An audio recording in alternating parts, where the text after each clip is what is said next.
Halo, Assalamualaikum warahmatullahi wabarakatuh.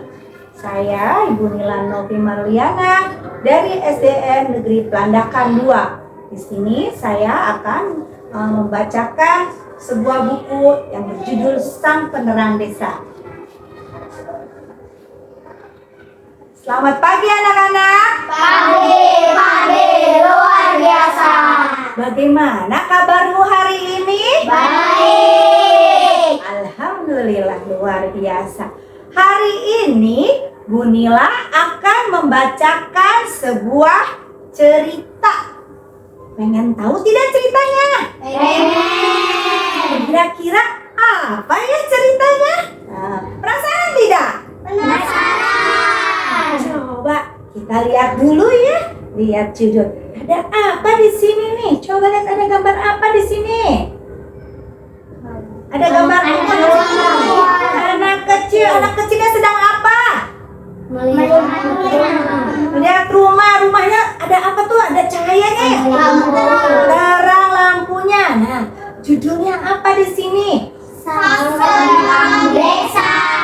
Sang Penerang Desa. Di sini Ibu akan membacakan sebuah cerita Sang Penerang Desa. Penulisnya Sofi Dewayani dan ilustratornya Vania Santoso.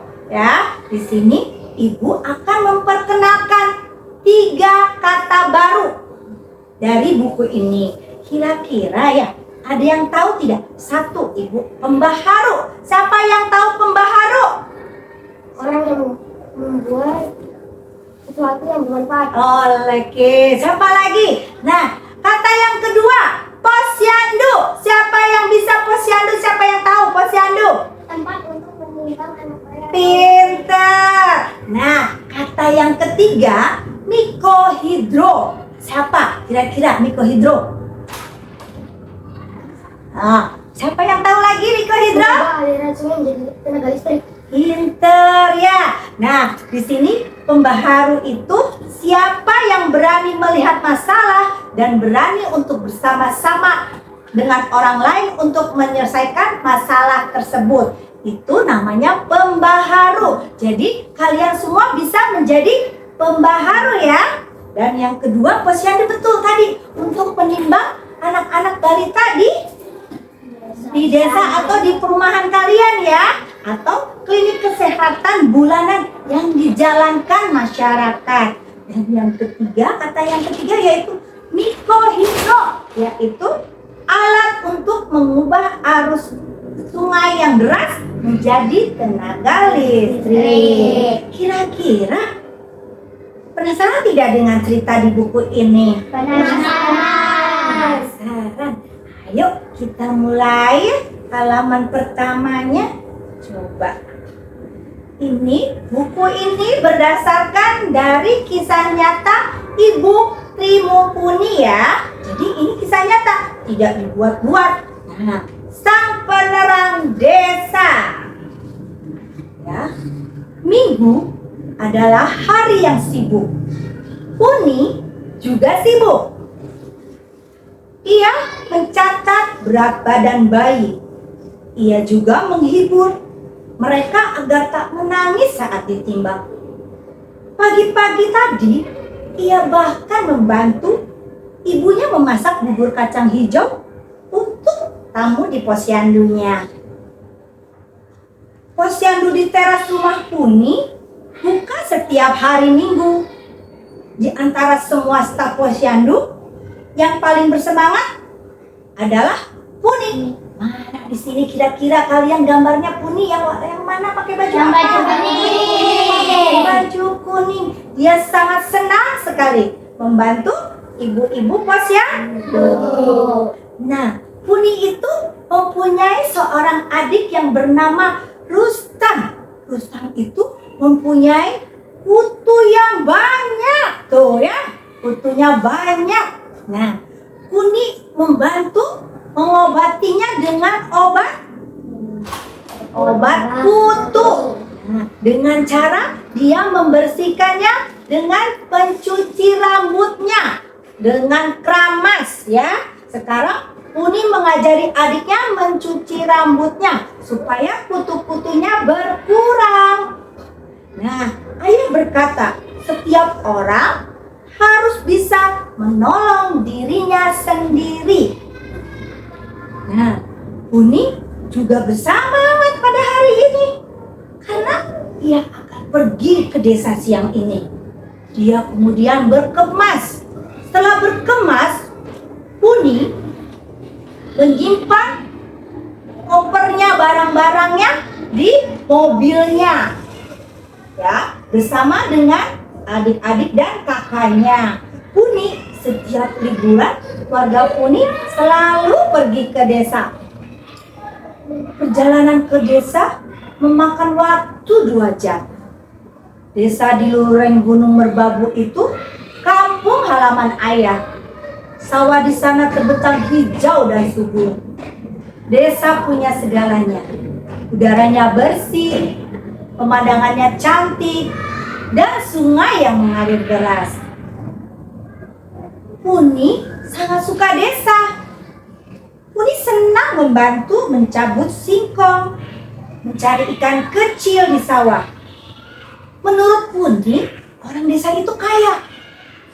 Misalnya, paman Puni itu jarang sekali membeli sayuran di pasar. Ia tinggal memetiknya di halaman rumah. Mudah sekali bukan? Mudah. Kalian bisa seperti itu ya di rumah. Kalian bisa menanam tanaman sendiri. Lalu kalian bisa memetik hasilnya. Kemudian kakak Puni berkata, desa tidak sekaya itu. Banyak yang tidak ada di desa. Buktinya, setelah senja, suasana jadi membosankan. Desa berubah menjadi gelap. Karena tidak ada apa?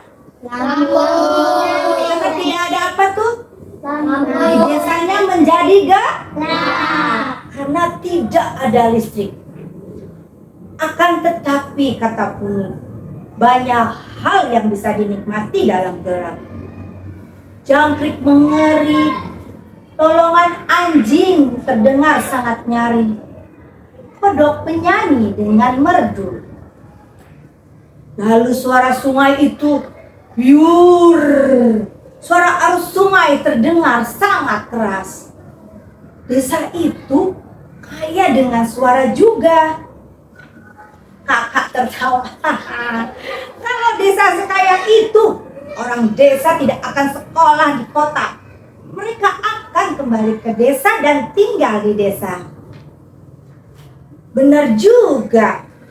Sepupu Puni dan anak-anak muda lainnya juga sudah pindah ke kota untuk bersekolah. Puni kelak tahu, desa di Indonesia itu menghasilkan banyak hal yang membuat orang-orang di negara lain kaya.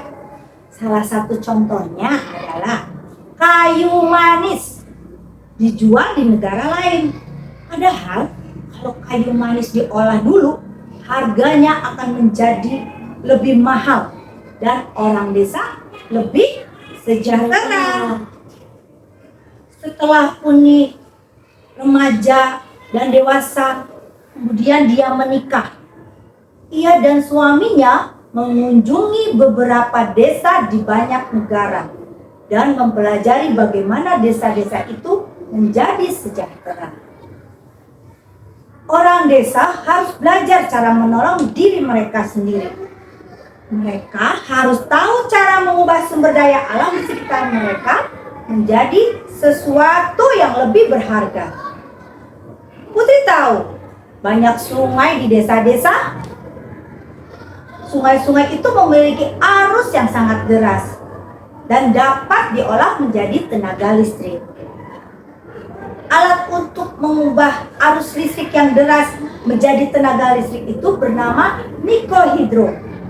Bersama suaminya yang seorang insinyur, Puni mengajari orang desa untuk membuat mikrohidro. Berkat mikrohidro, orang desa dapat membuat banyak hal dengan listrik. Misalnya nih, orang desa ini dapat menggunakan mesin elektrik untuk membuat keripik buah. Dan banyak lagi membuat kue-kue, ya, kue-kue, bikin roti, terus bikin snack ringan. Pokoknya dengan listrik bisa membuat segalanya. Selain itu, orang desa itu juga menjual listrik dari mikrohidro tersebut ke perusahaan listrik pemerintah. Uangnya digunakan menggerakkan bisnis rumahan lainnya. Buni tidak berhenti di situ. Ia juga mengajarkan anak-anak muda dan para sarjana baru dari universitas untuk mencintai desa. Nah, anak-anak muda itu dikirim ke desa untuk membantu mengembangkan desa.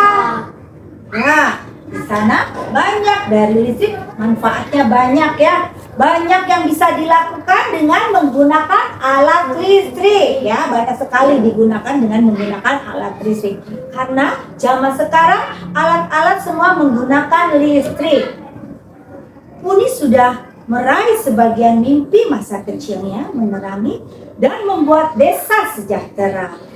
Desanya menjadi sangat indah sekali dengan penerangan lampu-lampu yang indah. Ya, dia sudah menerangi 60 desa dan akan menerangi lebih banyak desa lagi. Nah, cerita ibu sampai di sini. Nah, ibu akan menanyakan kalian tentang apa yang telah ibu ceritakan tadi. Siapa yang bisa menjawab ya? Tadi tokoh utamanya siapa? Puni.